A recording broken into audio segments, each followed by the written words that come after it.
अगर किसी देश की महानता का अंदाजा लगाना हो तो ये देखिए कि वहां के लोग जानवरों के साथ कैसा बर्ताव करते हैं। ये विचार राष्ट्रपिता महात्मा गांधी के थे। अगर गांधी जी के इस विचार को पैमाना मान लिया जाए तो क्या आप भारत को एक महान देश कह सकते हैं? क्योंकि इसका दूसरा मतलब यह है कि अगर आप किसी देश के चरित्र को समझना चाहते हैं तो ये देखिए कि उस देश के लोग जानवरों के साथ कैसा बर्ताव करते हैं। और अब आप अपने आसपास देखिए और ये जानने की कोशिश कीजिए कि आपके देश के लोग यानी भारत के लोग जानवरों के साथ कैसा बर्ताव करते हैं। इसी तरह अगर किसी व्यक्ति को आंकना हो तो ये देखना चाहिए कि वो अपने से कमजोर लोगों के प्रति कैसा व्यवहार करता है। हमें लगता है कि भारत इन दोनों ही पैमानों पर आज पूरी तरह फेल हो रहा है। केरल में कुछ इंसानों ने एक भूखी और गर्भवती हथिनी को जलते हुए पटाखों से भरा हुआ एक अनानास खिला दिया और उस हथिनी की तड़प तड़प कर मृत्यु हो गई। हम इसे मृत्यु नहीं कहेंगे, हम इसे हत्या कहेंगे। इन लोगों ने इस हथिनी की हत्या कर दी। हमारे शास्त्रों में कहा गया है कि एक गर्भवती महिला या जीव को चोट पहुंचाना सबसे बड़ा पाप है, क्योंकि ऐसा करके आप न सिर्फ एक मां को चोट पहुंचाते हैं बल्कि उसके बच्चे को भी क्षति पहुंचाते हैं जिसने अभी जन्म भी नहीं लिया। ये उसी हथिनी की तस्वीर है जो इस समय आप देख रहे हैं। केरल में कुछ लोगों ने यही पाप किया है और साबित कर दिया कि इंसान की योनि में पैदा होकर भी जानवरों जैसा बर्ताव कर सकते हैं। केरल भारत का सबसे साक्षर राज्य है, जहां 90% से ज्यादा लोग पढ़ना लिखना जानते हैं। लेकिन इन पढ़े लिखे लोगों ने ये प्रमाण दे दिया कि पढ़े लिखे इंसान भी किस हद तक गिर सकते हैं और ये इंसान जानवरों से भी बदतर हो सकते हैं। ये विडंबना है कि जब कोई इंसान अमानवीय व्यवहार करता है तो हम उसे जानवर कहते हैं। अक्सर आपने सुना होगा, हम कहते हैं कि जानवरों की तरह मत बनो। लेकिन सच ये है कि जानवर क्रूरता नहीं करते, वो सिर्फ तभी उग्र होते हैं जब उनके अस्तित्व पर कोई खतरा आता है। लेकिन इंसान अपनी क्रूरता को ही आनंद का एक जरिया बना लेता है और अपनी सुख सुविधाओं के लिए जानवरों की बलि लेता है, ऐसी स्थिति में भी जब इसकी जरूरत नहीं होती। केरल के मल्लपुरम जिले में बिल्कुल ऐसा ही हुआ, जहां एक मादा हाथी भोजन की तलाश में भटकते हुए जंगल से एक गांव में पहुंच गई और आरोपों के मुताबिक कुछ लोगों ने उसे खाने की बजाय जलते हुए पटाखों से भरा हुआ एक अनानास दे दिया। ये पटाखे इस मादा हाथी के मुंह में जाकर फट गए और वो बुरी तरह से घायल हो गई। इंसानों की इस हरकत की वजह से इस गर्भवती हथिनी की जीभ और जबड़ा बुरी तरह से जख्मी हो गया और उसके दांत भी टूट गए। इसके बाद दर्द और भूख से तड़पती हुई ये हथिनी पूरे गांव में भटकती रही, लेकिन किसी ने भी इसकी मदद नहीं की। यहां पर आपको एक खास बात और ध्यान रखनी चाहिए, इस हथिनी ने इसके बावजूद भी किसी इंसान को कोई चोट नहीं पहुंचाई, किसी का कोई नुकसान नहीं किया और शांत बनी रही। इस मादा हाथी की गलती सिर्फ इतनी थी कि इसने इंसानों पर विश्वास कर लिया और खाने के लिए इंसानों से वो अनानास ले लिया जिसमें जलते हुए विस्फोटक भरे हुए थे। इसके बाद घायल हालत में यह हथिनी गांव में मौजूद एक नदी के पास पहुंच गई, एक तालाब के पास पहुंच गई और अपने सिर और मुंह को पानी में डुबोकर वहां पर खड़ी हो गई। ऐसा करने से इस गर्भवती मादा हाथी को शायद थोड़ा आराम मिल रहा होगा और बाद में इस हथिनी की 27 मई को इसी तालाब में, इसी नदी में खड़े खड़े मृत्यु हो गई। कहा जा रहा है कि यह मादा हाथी करीब 1 हफ्ते तक भूखी प्यासी ऐसे ही पानी में तड़पती रही, क्योंकि इस हथिनी के पेट में एक बच्चा भी था, इसलिए यह बार बार खाने की तलाश कर रही थी। लेकिन मुंह में लगी इस चोट की वजह से वो कुछ भी खाने पीने में असमर्थ थी, कुछ खाना पीना नहीं खा पा रही थी। इस घटना की सूचना मिलने के बाद वन विभाग की टीम ने घायल हथिनी को नदी से बाहर निकालने की कोशिश भी की, लेकिन तब भी उसकी जान नहीं बची। केरल के वन विभाग के मुताबिक इस हथिनी की उम्र करीब 15 वर्ष थी। इस मादा हाथी का पोस्टमार्टम करने वाले डॉक्टरों के मुताबिक उन्हें यह नहीं पता था जब उन्होंने ये पोस्टमार्टम शुरू किया था कि इसके पेट में एक बच्चा भी है, यानी ये गर्भवती है। लेकिन जब उन्होंने इसका पोस्टमार्टम किया तो उन्हें ये पता चला कि ये हथिनी गर्भवती थी। पानी में असहाय खड़ी इस हथिनी की ये तस्वीरें आपने भी अब तक शायद देख ली होंगी। यह हथिनी अपने दर्द को कम करने के लिए पानी में खड़ी रही, लेकिन इसकी और इसके अजन्मे बच्चे की मौत ने इंसानियत को शर्म के समुद्र में आज डुबो दिया है। इस मादा हाथी का पोस्टमार्टम करने वाले डॉक्टर का कहना है कि उन्होंने अपने जीवन में 250 से ज्यादा हाथियों के पोस्टमार्टम किए हैं, लेकिन ये पहली बार है जब पोस्टमार्टम के दौरान उन्होंने एक हथनी के पेट में पल रहे भ्रूण को अपने हाथ में उठाया। ये घटना लोगों के सामने तब आई जब रैपिड रिस्पांस टीम के एक अधिकारी ने इस बारे में सोशल मीडिया पर एक भावुक पोस्ट लिखा और उन्होंने लिखा कि घायल होने के बाद हथनी एक गांव से भागते हुए निकली, लेकिन उसने किसी को भी चोट नहीं पहुंचाई। इस अधिकारी ने यह भी लिखा कि घायल होने के बावजूद यह हथनी भलाई से भरी हुई थी, लेकिन इस भूखी प्यासी गर्भवती मादा हाथी को जो इंसान मिले वो भलाई से भरे हुए नहीं थे, वो भले लोग नहीं थे। ये हथनी तो बहुत भली थी, लेकिन जो इंसान मिले वो असल में इंसान नहीं थे, वो हैवान थे, उनमें हैवानियत भरी हुई थी। अब केरल पुलिस ने इस मामले में अज्ञात लोगों के खिलाफ एक एफआईआर दर्ज कर ली है, लेकिन सवाल यह है कि क्या कुछ महीनों की जेल और कुछ हजार रुपए के जुर्माने से इस हाथी और इसके अजन्मे बच्चे को कभी भी कोई न्याय मिलेगा? एक मादा हाथी को बच्चे को जन्म देने के लिए करीब 22 महीने की गर्भावस्था से गुजरना होता है। अगर कुछ इंसानों ने यह अमानवीय हरकत ना की होती तो करीब 2 वर्षों बाद यह बच्चा इस दुनिया में आ जाता। जब कोई हाथी अपनी मां के गर्भ में होता है तो उसके मस्तिष्क का आकार इंसानों के मस्तिष्क के बराबर होता है। एक वयस्क इंसान के मस्तिष्क का वजन करीब 1400 ग्राम होता है। जन्म लेने के फौरन बाद हाथी रोजाना करीब 11 लीटर दूध पीता है और आश्चर्य की बात यह है कि जब कोई हाथी अपनी मां के गर्भ में होता है तो उसके नाखूनों पर त्वचा की एक परत चढ़ी हुई होती है ताकि गर्भ में हिलते डुलते समय वो अपनी मां को चोट ना पहुंचाए।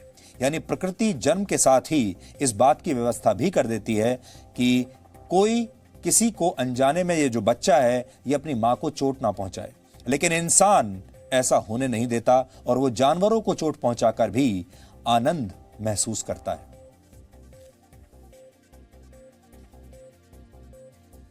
इंसानों ने एक हाथी के साथ कैसे विश्वासघात किया और इस मादा हाथी ने कैसे नदी में खड़े खड़े दम तोड़ दिया, ये आप देख चुके हैं। अब आप 2 तस्वीरें एक साथ देखिए। एक तस्वीर केरल की एक नदी में चुपचाप मौत का इंतजार कर रही इस हथनी की है, जबकि दूसरी तस्वीर एक ऐसे हाथी की है जिसने नदी में डूब रहे एक इंसान की जान बचा ली। इन तस्वीरों में दिख रही ये छोटी मादा हाथी आपको जो दिख रही है इसका नाम है खामला। खामला थाईलैंड के एलिफेंट नेचर पार्क में रहती है और जैसे ही इस हथनी ने देखा कि डेरेक नाम का इसका एक दोस्त पानी में डूब रहा है तो ये हथनी उसे बचाने के लिए पानी में कूद गई। दरअसल डेरेक ने वर्ष 2015 में खामला को एक बार मरने से बचाया था। खामला ये बात कभी भूली नहीं और अपने प्रिय इंसान को बचाने के लिए बिना सोचे समझे इस नदी में कूद गई। हालांकि डेरेक सिर्फ डूबने का नाटक कर रहे थे, लेकिन इन तस्वीरों ने यह बता दिया कि इंसानों और जानवरों की संवेदना के बीच क्या अंतर होता है। वो एक जानवर है, लेकिन उसके बावजूद भी वो अपने इंसान दोस्त को बचाने के लिए नदी में कूद पड़ी। अफसोस इस बात का है कि भारत में कानून भी जानवरों की ज़्यादा मदद नहीं कर रहे। हालांकि किसी जानवर को नुकसान पहुंचाना या उसे मार डालना अपराध की श्रेणी में हमारे देश में आता है, लेकिन ऐसा करने वाले बहुत कम लोगों को कोई सज़ा हो पाती है। वाइल्ड लाइफ प्रोटेक्शन एक्ट 1972 के तहत जानवरों को मारने पर 3 वर्ष तक की सज़ा और 25,000 रुपये तक का जुर्माना हमारे देश में हो सकता है और दोबारा ऐसा करने पर 7 साल तक की सज़ा हो सकती है। भारतीय संविधान के आर्टिकल 51A(G) में लिखा है कि जानवरों के प्रति दया दिखाना भारत के लोगों का मूल कर्तव्य है। लेकिन अब आप खुद सोचिए कि भारत में कितने लोग अपने इस मूल कर्तव्य को निभाते हैं। हाथी अक्सर दल बनाकर रहने वाले जानवर हैं और ये पूरा जीवन सामुदायिक भावना के साथ ही जीते हैं। हाथी को आपने कभी अकेले नहीं देखा होगा, ज्यादातर ये एक दल में चलते हैं। चाहे दल में किसी नए बच्चे के जन्म का मौका हो या उनके दल के किसी सदस्य की मृत्यु, हाथी अपने समुदाय का साथ कभी नहीं छोड़ते और इतने शक्तिशाली होने के बावजूद तब तक किसी पर हमला नहीं करते जब तक इन्हें उकसाया न जाए या फिर इन्हें डराया न जाए। केरल में मादा हथिनी की मृत्यु पर हमने आज एक छोटा सा विश्लेषण आपके लिए तैयार किया है। आप ये विश्लेषण देखिए और फिर हम धर्म के नजरिए से भी पशुओं के महत्व को आपको समझाएंगे। एक मां भूखी प्यासी होने के बावजूद हर तरह की तड़प को बर्दाश्त करने में सक्षम होती है, लेकिन जब उसका अजन्मा बच्चा भूखा होता है तो उसका दर्द मां के अस्तित्व को झकझोर देता है।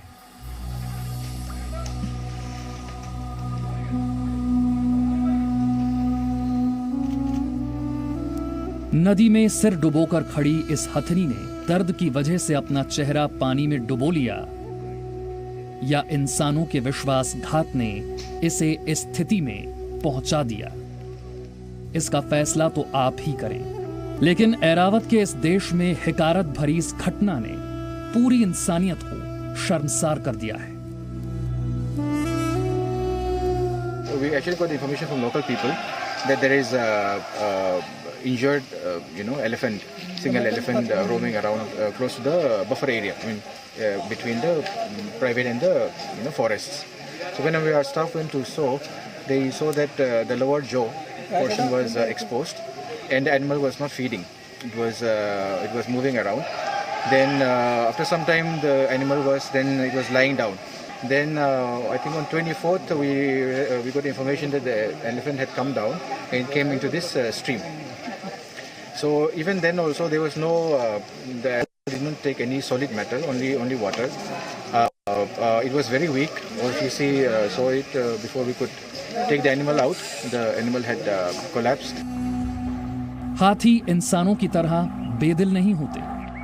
हाथियों के दल में कोई नया बच्चा पैदा हो तो उसे दूसरे हाथी कई दिनों तक सुरक्षा घेरे में रखते हैं।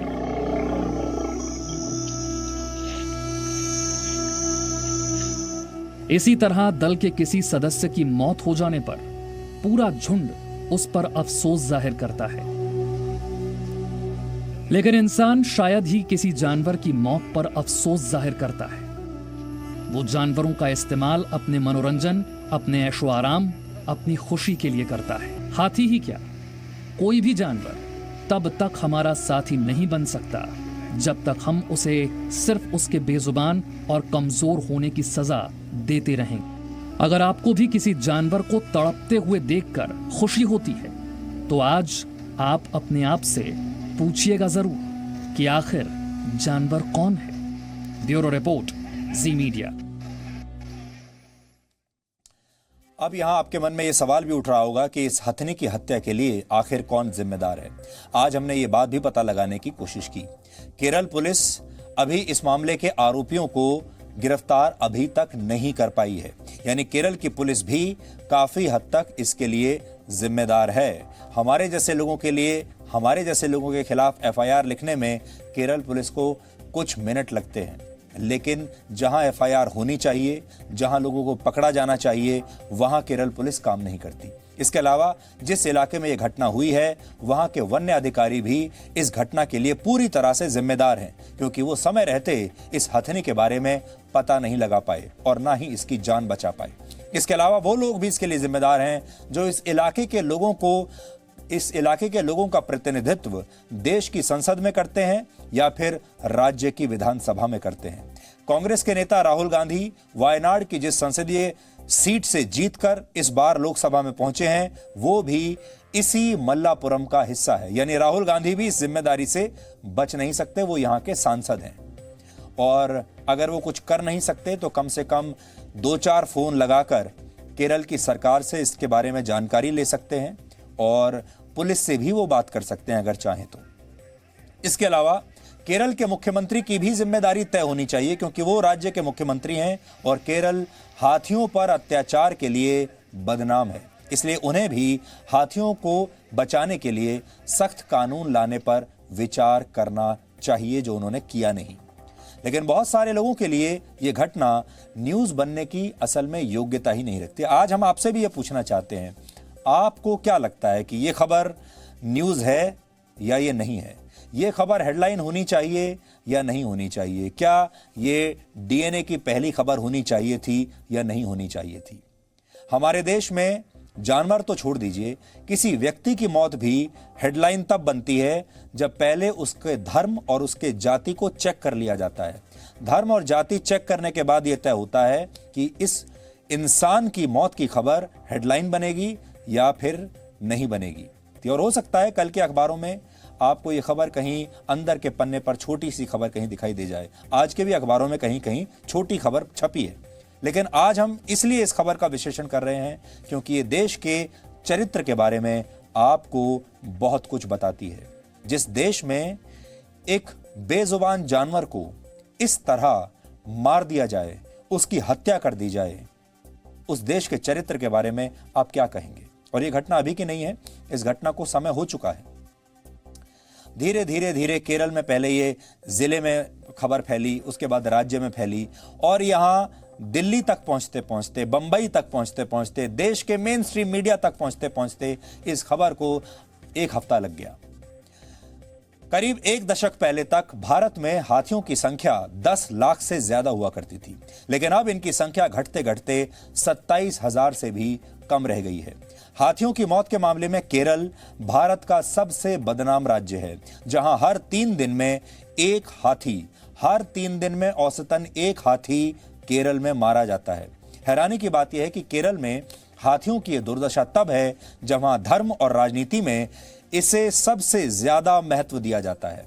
केरल में आयोजित होने वाले ज्यादातर तमाम बड़े धार्मिक कार्यक्रम बिना हाथियों के पूरे नहीं होते। यहां तक कि चुनावी रैलियों में भी भीड़ को आकर्षित करने के लिए केरल में हाथियों का ही इस्तेमाल होता है। अब केरल के लोग वैसे तो अपने आप को बड़ा धार्मिक मानते हैं और हर मंदिर में पूजा पाठ के दौरान हाथी आपको नजर आएंगे, लेकिन हाथियों का क्या हाल है वहां, ये देख लीजिए।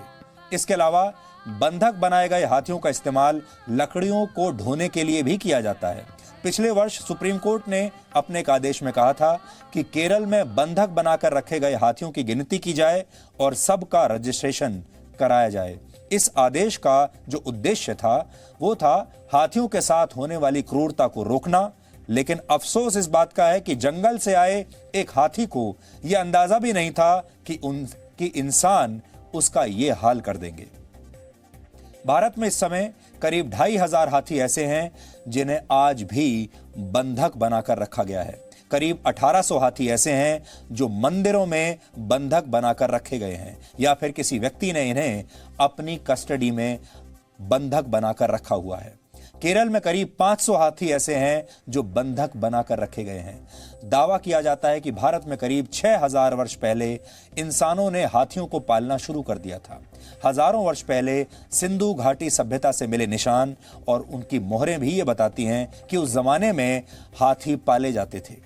ऋग्वेद और उपनिषदों में भी अलग अलग उद्देश्यों से हाथी पाले जाने का उल्लेख मिलता है और कहा जाता है कि जब सिकंदर ने भारत पर आक्रमण किया था तो वो ये देखकर हैरान रह गया था कि भारत के सैनिक कितने कुशल तरीके से इतने विशालकाय जानवर को नियंत्रित कर लेते हैं। सिकंदर के खिलाफ लड़ाई में राजा पोरस ने करीब 200 हाथियों को उतारा था और इन हाथियों ने सिकंदर की सेना को बहुत नुकसान पहुंचाया था। लेकिन अब इन हाथियों को या तो इनके दांतों के लालच में मार दिया जाता है, इनकी हत्या कर दी जाती है, या फिर इन पर अत्याचार करके इनसे वो तमाम काम कराए जाते हैं जो इंसानों के लिए बहुत मुश्किल होते हैं। भारत में एक मशहूर कहावत है कि मरा हुआ हाथी भी 1.25 लाख का होता है, लेकिन इंसानों के हाथों मारा गया हाथी करोड़ों रुपए का ही क्यों ना हो, वो इंसानों की क्रूरता के अलावा कुछ साबित नहीं करता। भारत को हाथियों का देश भी कहा जाता है और यही वजह है कि कूटनीति की भाषा में भी कई देश भारत को हाथी कहते हैं। ठीक वैसे ही जैसे चीन को ड्रैगन कहा जाता है या अमेरिका की तुलना ईगल से की जाती है, ऐसे ही भारत की तुलना हाथी से की जाती है। आपको याद होगा भी कुछ दिन पहले ही चीन के साथ चल रहे सीमा विवाद के दौरान भारत में चीन के राजदूत ने भी एक बयान दिया था जिसमें उन्होंने कहा था dragon and elephant can dance together, यानी भारत और चीन आपस में सामंजस्य बनाकर रख सकते हैं। इसमें ड्रैगन से मतलब था उनका चीन का और एलिफेंट से मतलब था भारत का। तो वो कह रहे हैं कि ड्रैगन और एलिफेंट दोनों साथ में रह सकते हैं। They can dance together. यानी जो विदेशी लोग भी हैं वो भी भारत को एक हाथी से भारत की तुलना करते हैं, और हमारे ही देश के लोग हमारे ही देश के हाथियों के साथ क्या करते हैं अभी आपने देख लिया। आप में से बहुत सारे लोगों ने ऐसे बहुत सारे हाथियों को अपने जीवन काल में देखा होगा जिन्हें बंधक बनाकर रखा जाता है। बहुत सारे लोगों ने पैसा देकर उन हाथियों की सवारी भी कर ली होगी बिना ये जाने कि उन हाथियों पर कितना अत्याचार हो रहा है। और आप भी अत्याचार करने वालों में बहुत आसानी से शामिल हो जाते हैं, क्योंकि जब आप किसी हाथी पर अत्याचार होते हुए देखते हैं, किसी बंधक हाथी को मजदूरी करते हुए देखते हैं, तो क्या आपका दिल पसीजता नहीं?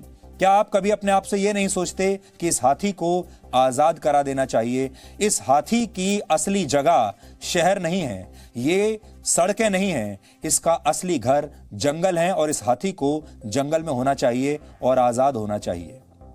लेकिन हम में से ज्यादातर लोग कभी इसके बारे में सोचते तक नहीं। हाथी जमीन पर रहने वाले सबसे बड़े जानवर हैं। एक वयस्क अफ्रीकन हाथी का वजन करीब 5,500 किलोग्राम तक हो सकता है। हाथियों की सूंड उनके शरीर का सबसे संवेदनशील और सबसे ताकतवर अंग होता है। हाथी की सूंड में 1.5 लाख से ज्यादा मांसपेशियां होती हैं, और एशियाई हाथी तो अपनी सूंड से मूंगफली का छिलका तोड़कर उसमें से छोटी सी मूंगफली तक निकाल लेता है। यानी बड़ी और ताकतवर सूंड के बावजूद हाथी इससे महीन से महीन काम करने में भी सक्षम होते हैं। हाथी अपने बाहरी दांतों की वजह से सबको आकर्षित करते हैं, और इन्हें अंग्रेजी में टस्क कहा जाता है। लेकिन शिकारी हाथियों का शिकार इन्हीं दांतों की वजह से सबसे ज्यादा करते हैं। ये हाथियों का जो शिकार के पीछे जो सबसे बड़ी वजह है वो यही दांत हैं, क्योंकि हाथी के ये दांत बेशकीमती होते हैं। हाथी दिन भर में 150 किलो खाना खा लेते हैं। हाथी इतना ज्यादा खाते हैं कि उनका 67% समय भोजन करते हुए निकलता है। हाथी बहुत ताकतवर जानवर होता है, लेकिन हाथी पूर्णतः शाकाहारी होते हैं, वेजिटेरियन होते हैं। यानी इन्हें ये ताकत किसी दूसरे जीव को खाकर हासिल नहीं होती, बल्कि पेड़ पौधे खाकर ही ये ताकत वो हासिल करते हैं। हाथी का एक नवजात बच्चा पैदा होने के 20 मिनट बाद ही वो अपने पैर पर खड़ा हो जाता है, और 1 घंटे में हाथी का जो नवजात बच्चा होता है वो 1 घंटे में ही चलने में भी सक्षम हो जाता है। कहते हैं हाथियों को सब कुछ याद रहता है, यानी वो कोई बात कभी भूलते नहीं है। और ऐसा इसलिए होता है क्योंकि हाथियों के मस्तिष्क का टेम्पोरल लोब आकार में बहुत बड़ा होता है, और यही मस्तिष्क की वो जगह होती है जहां स्मृतियां यानी यादें स्टोर होती हैं, यादें सेव होती हैं। यानी हाथी अगर एक बार कुछ देख ले तो जीवन भर उसे भूलता नहीं है। अगर आपने हाथी की मदद की है तो हाथी जीवन भर भूलेगा नहीं, और अगर आपने हाथी पर अत्याचार भी किया है वो भी भूलेगा नहीं। पूरी दुनिया में हाथियों को उनके दांतों के लिए मार दिया जाता है, और यही वजह है कि अफ्रीका में जितने हाथी रोज पैदा नहीं होते उससे ज्यादा वहां उनकी हत्या हो जाती है, मार दिए जाते हैं। जानवरों पर अत्याचार सिर्फ भारत में नहीं होता, बल्कि पूरी दुनिया में लाखों करोड़ों जानवर इंसानों के लालच की सजा भुगत रहे हैं, और ये हाथी भी इंसान के लालच की सजा ही भुगत रहा है, और हम 135 करोड़ लोगों का देश इसे रोक नहीं पाता। वर्ल्ड इकोनॉमिक फोरम के मुताबिक पूरी दुनिया में इंसान हर साल 5,000 करोड़ चिकन खा जाते हैं। इंसानों की भूख शांत करने के लिए हर साल 150 करोड़ सूअरों को मार दिया जाता है। हर साल 50 करोड़ भेड़ें कसाई घरों में पहुंच जाती हैं। इंसानों की भूख शांत करने के लिए हर साल 30 करोड़ गाय, भैंसों और बछड़ों की हत्या कर दी जाती है। यानी इंसान अपना पेट भरने के लिए हर साल 5,200 करोड़ जानवरों को खा जाता है, हजम कर जाता है। आप इसे ऐसे भी समझ सकते हैं कि हर दिन दुनिया भर में 14 करोड़ 25 लाख जानवरों की हत्या इंसानों की भूख मिटाने के लिए की जाती है, और दुनिया के सबसे बड़े संहार में दुनिया का लगभग हर देश भागीदार है, और हम तो ये कहेंगे हर इंसान भी परोक्ष रूप से डायरेक्टली या इनडायरेक्टली इसमें भागीदार है। 4,500 हाथियों पर किए गए एक सर्वे के मुताबिक चिड़ियाघर यानी जू में रहने वाले हाथियों की औसत आयु घटकर 19 वर्ष रह जाती है, जबकि अपने प्राकृतिक परिवेश में एक हाथी 56 वर्ष तक जिंदा रह सकता है। सोचिए, जब यह हाथी जंगल में होता है तो 56 साल तक जिंदा रहता है, और जब आप इसे बेड़ियों में कैद करके चिड़ियाघर में टिकट लगाकर छोड़ देते हैं तो ये 19 साल ही जी पाता है। हम क्यों करते हैं ऐसा? क्योंकि हम इन्हें चिड़ियाघर में डालते हैं और टिकट लगाकर लोगों को बुलाते हैं इन्हें देखने के लिए। इंसान आता है, तालियां बजाता है, इस पर हो रहे अत्याचार को देखकर चुप रहता है और सिर्फ अपने मजे के लिए वहां पहुंचता है। ब्रिटेन की ऑक्सफोर्ड यूनिवर्सिटी के एक रिसर्च के मुताबिक कैद में रखे गए भालू, शेर, बाघ और चीता जैसे जानवर अक्सर तनाव में चले जाते हैं, डिप्रेशन में चले जाते हैं और इनमें से कुछ जानवर तो पागल भी हो जाते हैं। आप जब इन्हें देखने के लिए जाते हैं अलग अलग जूज में या चिड़ियाघर में, आपको शायद पता भी नहीं चलता होगा कि इन जानवरों की मनोस्थिति क्या है। ये जानवर किस हद तक उदास हो चुके हैं और ये जानवर किस हद तक डिप्रेशन में जा चुके हैं, क्योंकि ये अपने घरों में नहीं है, ये एक कैदी की तरह हैं। जानवरों के अधिकारों के लिए काम करने वाली संस्था people for ethical treatment of animals यानी पेटा के मुताबिक कैद में रखे गए जानवर अक्सर अपने बाड़े में ही गोल गोल घूमते रहते हैं। आपने देखा होगा, ये नोट किया होगा कि जब आप जाते हैं पैसा खर्च करके टिकट लेकर इन जानवरों की नुमाइश देखने के लिए, इन जानवरों को देखने के लिए, तो ये अपने बाड़े में गोल गोल घूमते रहते हैं, अपना सिर हिलाते रहते हैं और उनकी ये हरकतें बताती हैं कि जानवर अपने जीवन से खुश नहीं हैं और ये जानवर बहुत दुखी हैं। लेकिन आपको ये समझ में नहीं आता, आप तब भी बाहर खड़े हुए तालियां बजाते हैं, फोटो खींचते हैं। भारत की संस्कृति में जानवरों की रक्षा करने को बहुत महत्व दिया गया है। हमारे संस्कारों में, हमारी संस्कृति में और हिंदू शास्त्रों में भी जानवरों का बहुत महत्व बताया गया है। गाय, हाथी, बंदर और मोर जैसे जानवरों को हमारे संस्कारों में बहुत पवित्र माना जाता है। मशहूर लेखक देवदत्त पटनायक अपनी पुस्तक पशु में जानवरों की उत्पत्ति के बारे में एक दिलचस्प बात लिखते हैं। वो लिखते हैं कि ब्रह्मांड की रचना करने वाले ब्रह्मा के पुत्र थे कश्यप। कश्यप की कई पत्नियां थीं और मान्यताओं के मुताबिक कश्यप की इन्हीं पत्नियों ने कई तरह के पशुओं को जन्म दिया था। देवदत्त पटनायक के मुताबिक कश्यप की पत्नी तिमी ने ऐसे पशुओं को जन्म दिया जो तैर सकते थे। विनाता ने ऐसे पशुओं को जन्म दिया जो उड़ने में सक्षम थे। कदरू ने रेंगने वाले पशुओं को और सुरभि ने ऐसे पशुओं को जन्म दिया जिनके खुर थे। इसके अलावा सरमा ने पंजे वाले पशुओं, जबकि सुरसा ने ऐसे पशुओं को जन्म दिया जिनकी श्रेणी का निर्धारण करना असंभव है। ये सारी बातें जो हैं ये किंवदंतियों पर आधारित हैं, लेकिन ये बातें बताती हैं कि जिस तरह ब्रह्मा ने सृष्टि की रचना की, वैसे ही उनकी संतान ने पशुओं को भी जन्म दिया, पशुओं की भी रचना की। और इस लिहाज से जानवर और इंसान दोनों प्रकृति की ही देन है और इंसानों को इस सत्य को स्वीकार करके जानवरों को सम्मान देना सीखना चाहिए। केरल में हुई घटना देखकर आप ये कह सकते हैं कि जानवर बहुत कम जंगली हैं। आप तो अक्सर जानवर के साथ जंगली शब्द जोड़ ही देते हैं और हम कहते हैं कि जानवर बड़े जंगली होते हैं, लेकिन जानवर जंगली नहीं है, जबकि इंसान जंगली बन चुका है। यानी प्राकृतिक रूप से हिंसक और जंगली होने के बावजूद जानवर सिर्फ अपनी रक्षा में आक्रामक होते हैं, जबकि इंसान क्रूरता और लालच की सारी हदें पार करके इंसानियत के स्तर से नीचे गिर जाता है।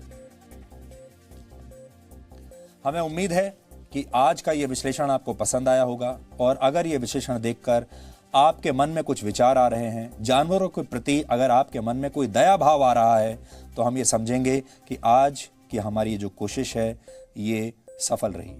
ये बात भी सही है, बहुत सारे लोग ये भी कहेंगे कि इसमें खबर कहाँ है, इसमें हेडलाइन कहाँ है, क्योंकि ये खबर ऐसी है जो शायद कभी भी किसी अखबार के पहले पन्ने पर हेडलाइन कभी नहीं बनेगी। इसलिए ये फैसला हम आपके ऊपर छोड़ते हैं और हम चाहेंगे कि आप आज इसके बारे में जरूर सोचें। No signal, no worry. Presenting Z News app with live TV, latest updates and expert opinion. Available on Google Play and App Store. Download it now.